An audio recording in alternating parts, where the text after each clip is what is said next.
안녕하십니까. 더불어민주당 검찰 독재 정치탄압위원회 공동위원장 장경태 최고위원입니다.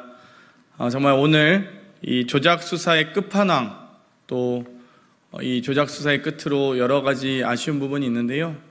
결국 또 검찰이 이 사건에 대한 기소를 결정하고 이재명 대표에 대한 정치탄압을 한 건 더 추가했습니다. 기자회견에 앞서서 먼저 참석하신 분 소개해 올리도록 하겠습니다. 검도기 부위원장 맡고 계신 김지호 부위원장님 모셨습니다. 네, 그럼 바로 기자회견문 낭독을 시작하겠습니다.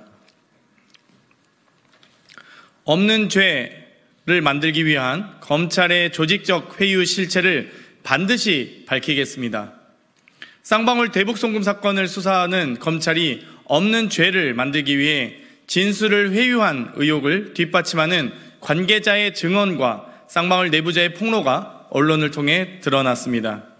신명섭 전 경기도 평화협력국장은 언론과의 통화를 통해 검사가 처음엔 이화영 부지사와 둘이 만나게 했는데 나중에는 검사도 내게 그에 맞춰서 진술을 바꾸라고 회유했다. 진술을 바꾸면 당신에게 좋은 일이 일어날 것이란 취지의 말을 했다고 전했습니다.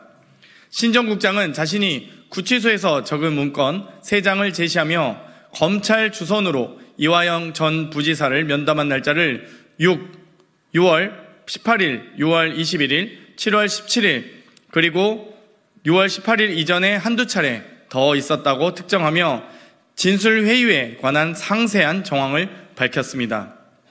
이뿐만이 아닙니다. 참고인 신분으로 수원지검을 7, 8차례 오간 쌍방울 핵심 내부자 A씨 역시 언론을 통해 대북 송금 사건의 주요 피의자가 한 자리에 모여 있었고 나도 그중 하나였다는 구체적인 폭로를 이어갔습니다. 쌍방울 핵심 내부자 A씨의 발언을 종합하면 수원지검 검사실에서 공본 관계인 쌍방울 임원진들이 수차례 같은 공간에서 만났으며 또 다른 공범인 안부수 아태엽 회장도 함께 있었고 이화영 전 부지사가 김성태 회장과 별도 공간에서 동석하거나 쌍방울 임원급 피의자들과 담당 검사가 함께 있던 장면을 직접 목격했다는 내용입니다.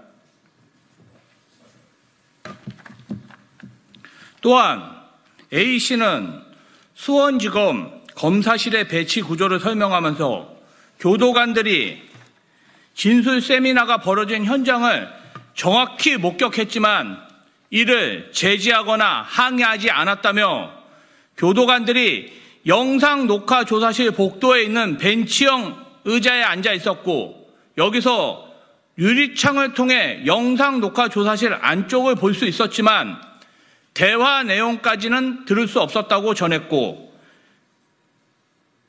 영상 녹화 조사실이 있다는 사실 그리고 검사실 맞은편에도 창고 같은 공간이 있었다는 사실을 증언했습니다. 그간 검찰은 이화영 전 부지사가 밝힌 연어 술 파티 진술 조작과 관련하여 교도관들이 밀착해서 감시하기 때문에 공범들이 한 방에 모이거나 연어 술 파티 같은 일은 불가능하다고 했지만 관계자의 증언과 폭로에 따라 검찰청 안에서 쌍방울 김성태 전 회장을 비롯한 공범들이 수시로 만나 진술을 조작한 정황에 대한 조사와 수사는 반드시 필요합니다. 검찰이 없는 죄를 만들기 위해 있는 죄를 덮어주는 대가로 미리 짜맞춘 진술로 재판을 진행했다면 재판의 결과 역시 오염될 수 있습니다. 그렇기에 검찰의 진술 조작 의혹에 대한 진상은 진실을 밝히기 위해 반드시 규명되어야 합니다. 특검이 늦어진다면 연어 술파티 진술 조작 의혹과 관련한 진상 규명을 위한 국정조사가 즉시 이루어져야 할 것입니다.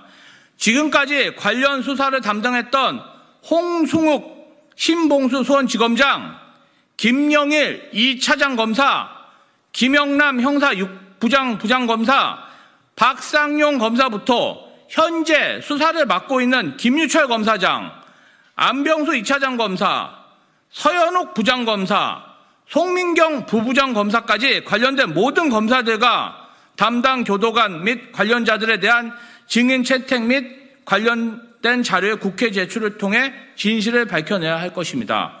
오늘 검찰은 이재명 대표를 또다시 기소하였습니다. 우리 위원회는 검찰 독재 정권이 정치적 정적을 제거하기 위해 수사권과 기소권을 남용하여 수사농단을 벌인 실체를 반드시 밝혀내고 그 책임을 묻겠습니다. 2024년 6월 10일 더불어민주당 검찰 독재 정치 탄압 대책위원회.